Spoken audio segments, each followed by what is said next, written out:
Hi all, another fascinating game from the Norway tournament has been played. Levon Aronian against Vladimir Kramnik. So this was in round 6. D4 from Levon Aronian. We go into Queen's Gambit decline for a moment, but now we enter something seemingly quite sharp. This C5, this is a semi-Tarrasch with C takes D5, knight takes. Now we get a situation where black can actually simplify a bit with this check, getting rid of the dark square bishops, and it's quite a theoretical position here. Until this point, usually in live book, there's over 100 games with just rook Fe1. So this is usually what's played. Just to give an example, there's been quite a few games like this, where the pawn center duo is supported naturally by the rooks like this. So there's an aesthetic impression here. But this position is meant to be about equal. Okay, so we see a slightly innovative move here. It's only been seen 6 times in chess-based live book, rook AC1. So now we have bishop B7, D5. Queen F4 has been seen before in a very small game sample, but here we see D5. So again, we're going completely off the rails now into fairly unique territory actually, this position. It seems in some respects Levon's given the C5 square, right, by playing D5 like this, but he's got that pawn, but is it easy to blockade? Now here also there's another aspect though. Queen F6, black is vacating D8 and putting pressure on F3. That's supported.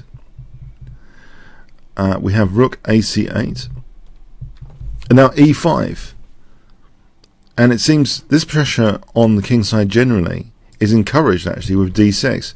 Sort of, it's creating a strong protected passed pawn, of course. So it's got ups and downs. In fact, I was reading a bit of my book called Chess Doctor, which was saying, you know, any move, it was talking about the move the F pawn. You should just weigh the ups and downs of every move. So there's ups and downs of this. It's opening up the bishop, but it's creating that strong protected pawn there. However, black is trying to tap into this pressure on the king side now with the move F6. But again, ups and downs. You know, the E6 pawn slightly weak. Now white has to be really careful actually not to be subjected to enormous tactical pressure. What he plays looks like a really quirky move, I have to say. Now say E takes, rook takes. Black is actually slightly better here. This looks like a recipe for disaster. Say like this, it's a total recipe for disaster. Even though there's a pawn there, it's black is in good shape here. In this position, I might actually put the queen here to look at this double pawn. So white doesn't really want a double pawn there. So if he did this, this is tricky. This is already tricky. You know, black could build up the pressure, and that pawn isn't such a menace. But what is played is a quirky looking move here, which may in fact be one of the very best moves in the position. They say knight on the rim is dim, but there's a very specific point here. It's with tempo for a start. So how dim is it when it's with tempo? And what's the actual purpose? So we see Queen G4 hitting the knight, and the purpose G3. You might think again, this is a bit strange. This game, isn't it? He's put his knight on the rim, and now he's on purpose weakening the light squares around his king. Is there method in the madness here?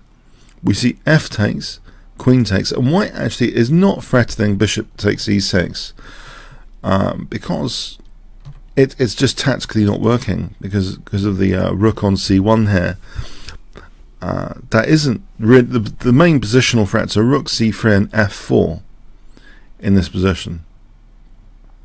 Just to give you a token example, so just to show that pawn's not on, bishop takes, say, queen takes, and the rook's hanging on C1. If we do something about that, then white's just a piece down. That's not the threat. So F4 in this position and rook C3 is what really, if white was given another move. Now black here I mean, it looks as though maybe black should have some tactical options. You know, he's got very active pieces actually. This one, and even the queen. It looks active, and then looks as though there's light square weaknesses. Black played rook cd8, and we do have f4, and the threat now is f5. So this pawn is kind of being tortured in a more subtle, refined way. The fact that it's pinned against the king, so trying to exacerbate that pin, you know, maximize the advantage of that pin. We have rook f6, and now a very, very interesting move, rook c3, which covers some key squares here and threatens now, especially g3. It threatens potentially now the queen hasn't got that many squares.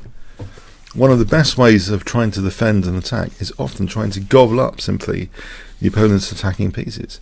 So there's a grand plan here to try and trap this queen in this position, and it's already difficult for the queen to extricate herself. I'll just give you a token move to demonstrate a queen being trapped. a5 is a token move. Bishop e2, bishop f1, and you see the point of the rook on c3 here in this line, that h3 can be played without dropping g3. So black would be forced to lose material. So like this, black's just losing like a whole rook. The queen's trapped. Yeah, the quirky knight is actually stopping queen g6 here. The queen on e5 is stopping h5. So this is the contraption that black's in. If bishop a6, that's more sensible, we can take there, go back with f5, and here this pawn in this line is absolutely winning. The knight is also pretty dim over here.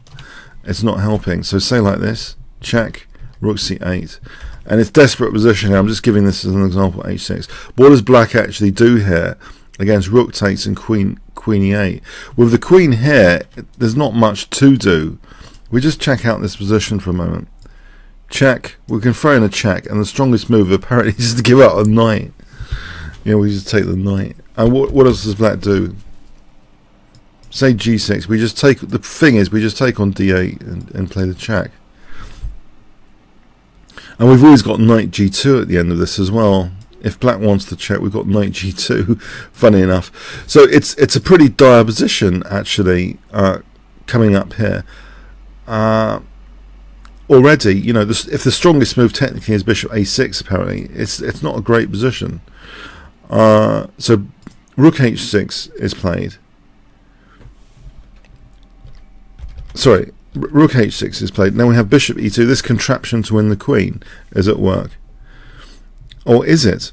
Because in this position, a different move was played. This is really sneaky, this game. You might think, well, is the idea to win the queen? Can we actually win the queen if we played bishop f1 and queen g4? Is it the case?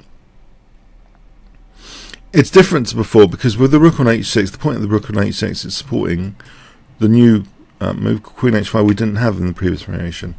So there is actually something in this particular instance, though, that's a little bit stronger. In fact, yeah, so Levon's move is strong, and there's also another move which is interesting, which has been suggested here, bishop h5. I think that's also what's the idea of this? That there are some interesting ideas here. Let's just see. With the threat of, yeah, okay. There's an interesting technical move as well, but typical computer stuff. No, Levon plays a very good move here, which is very simple and direct. Just threatening queen takes d8. And it's providing the facility of trapping the queen with bishop g4 as well. So it's a double attack, protecting g4 and hitting d8. And the desperate queen takes h4 is played to at least get some material for the queen because of this pin. Now, the way this is played is stronger than taking with the queen. If taking with the queen, it's slightly stronger because black can get this position with some stability. But white gets this position with a tempo up, by basically playing G takes, forcing black to waste a tempo with Rook G6. And there's a big difference now. Rook D1, this construction with Bishop D5, which would try and win this pawn and centralize a piece, is interruptible now straight away with the move F5. This big tempo gain is important actually now, because Rook takes. There's no chance, I believe, for black to take on D6 here, and he can't take on there because he loses the bishop, but there's no chance to take on D6 here. Let's have a quick look, because it looks as though that's the diagonal of death at work. Takes, and I think we're just heading for a massive pin this way as well. Yeah, which can't be relieved, losing further material. So this big tempo game for F5 is maybe slightly important. Okay, so yeah, we have black playing King F8, but now F takes E6, and this pawn is rescued basically. It's not going to be surrounded and engulfed, swallowed whole. Bishop C4. And now actually white takes the E file here with an invasion to the 7th rank, which would threaten Rook F7, immediately winning the bishop. G6, Rook E7, it's pretty destructive, this invasion to the 7th rank. Black's position is broken here. Rook D E1, letting the pawn go if needed now, because there's a mating net. The game ended here, nothing to do for black really. Vladimir Kramnik resigned at move 34. Just to show, if takes, check, and this pawn is covering the escape squares, meaning Rook G8 is checkmate. Yeah, pretty crushing game in the end. If black took here, then there's just a way of liberating the pawn with Bishop F7, I believe. And we're just queening that pawn. So yeah, pretty crushing final finish, just doubling on the E file. Very impressive aesthetically as well, what white did. Now this game shows how open-minded, I believe, Levon Aronian is. Maybe some of this is preparation. It seems a little bit double-edged to push for this strong protected pawn in the face of light square weaknesses and potential F-file pressure, but there's a very specific ingredient that black used as part of his attack, which was the queen, which is subject to tempo gain and being trapped, which was fully exploited by white's seemingly quirky moves like knight h4. So wonderfully precise stuff, taking these risks, but knowing that black's attack could be refutable by simply trying to trap the queen. A key move in all of this was Rook C3 supporting the G3 pawn, meaning that the trap scenarios are actually set alight, that they're alive, not set alight. the trap scenarios are on after Rook C3. And a very, very interesting game. Another wonderful, creative game from Levon Aronian, who's really on form in this tournament. Okay, comments, questions, likes, shares appreciated. Thanks so much.